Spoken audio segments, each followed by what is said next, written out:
Okay, so hopefully this is a continuation, but if not, it's number two. This is the window of doom. You can see these are all those tomatoes, peppers, you name it. I started these kind of early or later. Some my herbs, horseradish, everything's in the bright window where they can get a good amount of sunlight during the day. Um, but you see they're coming along, and you'll notice that in the cups, like there's 5, 6, 7 plants in each one. I'm actually waiting. I'm not going to or transplant them until they're a little bit more sturdy in the stalk. And then at that point, I will separate them all out, and I will have one per cup until I'm ready to send them out um, into the world. This is a new fig tree I just got. I brought it home, and well, you are in the way, so let me move you. This is actually my rosemary that I took out of the yard last year and saved it for the winter and cut it for the winter. Um, that's my new fig tree that will be going into the yard as soon as it gets a little bit warmer, and I don't think it's going to get hurt. And then over there I have some older chives and that kind of thing, but you can see what's happening. There's some, that's, oh, not chamomile, you know, the citronella. There we go, citronella that I saved from last year. It was a little tiny thing last year, now it's this huge thing. I'll be planting it by my door again. So, and then we've got some herbs and stuff that are starting to come up. And some things that just haven't taken, and I'll probably recycle those on the new moon and start over. But I'm going to go over this part again because I think it erased it when I moved to the other room. This window is where I start everything. And these are the sweet potatoes. Now, I took a picture of what was in the box. I didn't video it. These are the Japanese sweet potatoes. They're the purple ones. Let's see if I can get a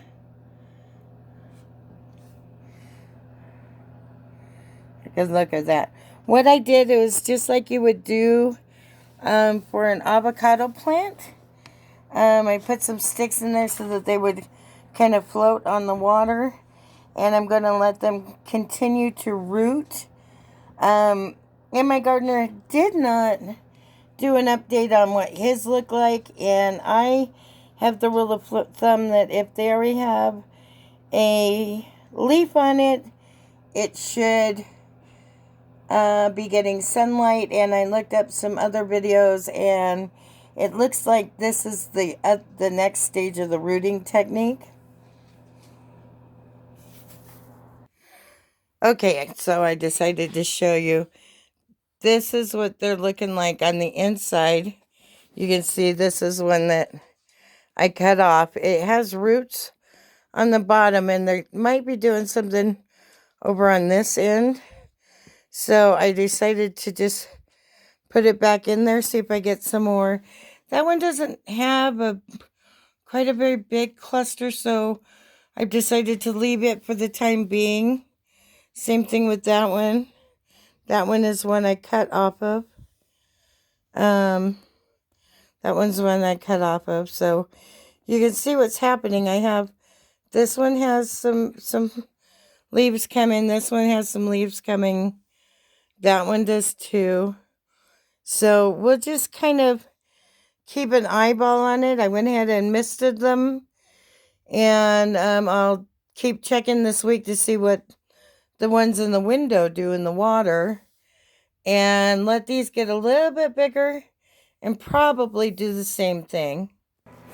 So I have to say those purple ones are the only ones doing anything so far. It doesn't look like the other two are pretty much looking like this, and I don't, oh, well, filling underneath there, it feels like they're rooting on the bottom, which is what they're supposed to do.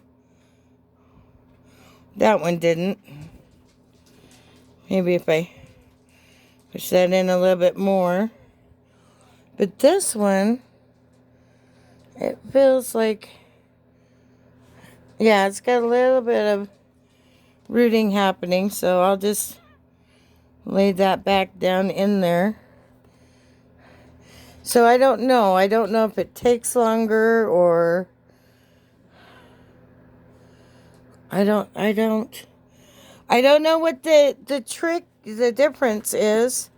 So I'm going to I sprayed these down a little bit earlier. I'm just going to kind of put them in and keep checking them every week and see how they do. But those purple, they're a Japanese purple sweet potato. They seem to have done well. So, yeah, I'm getting ready. All the chicken coops have moved. There's the chickens over there. The duck and turkey pins over there. They're at the far end. That'll leave the whole mass in the middle. And then over here, we're just redesigning everything this year. And hopefully it works out. It snowed yesterday. That's fun. Now, in those blue containers, we decided to try something new. I don't know if you can see that white container over there. Yeah, with the big winterized dog poo. That white container is filled with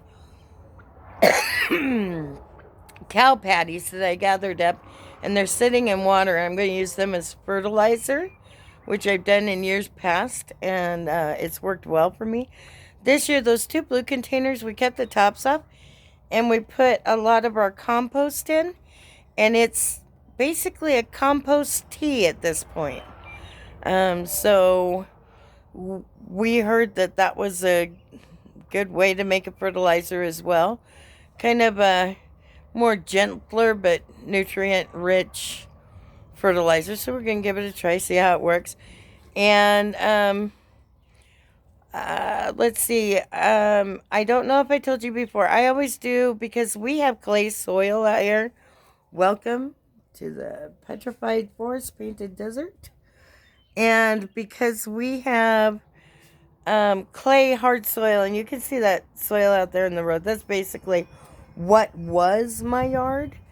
It's hard, it's compact, it dries out quickly, it doesn't retain water, all those lovely things. So I put stuff that needs a looser soil, basically my tomatoes, my okra, my eggplant, all of those into, see over there, those red plastic, well, same thing with my poop collectors. I put them in basically plastic pots. Right there in that white pot is rhubarb. I'm learning. I've never grown rhubarb because I've never been a big fan, but I thought, I'm older, I might as well try it. So in that plastic bucket is the rhubarb. I guess I was supposed to have put it out a couple of weeks ago. We'll see how it goes. But it did snow yesterday.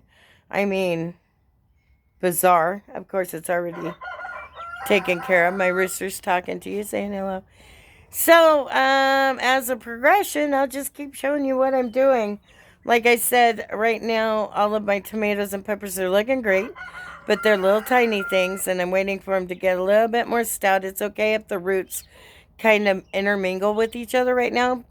I'll show you how I deal with that, because once they're big enough that I feel like they can sustain and hold their own and not die the minute I transplant them into their own cup to let them get even bigger before I bring them outside, those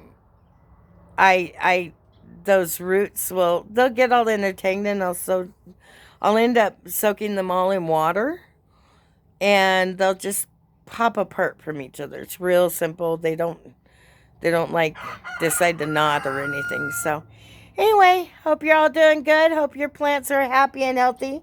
And I'm going to get on my yard again today. I got more cleanup. You see the wind's done hell and havoc to almost everything. We did a big cleanup on Saturday. Yesterday, everything was covered in snow, so I'm back at it again today. All of us in northern Arizona have a Real problem with wind. So that's another thing we have to tackle later. Um, love you and you in the valley, man. I'm still a little bit jealous because you can be planting everything right now.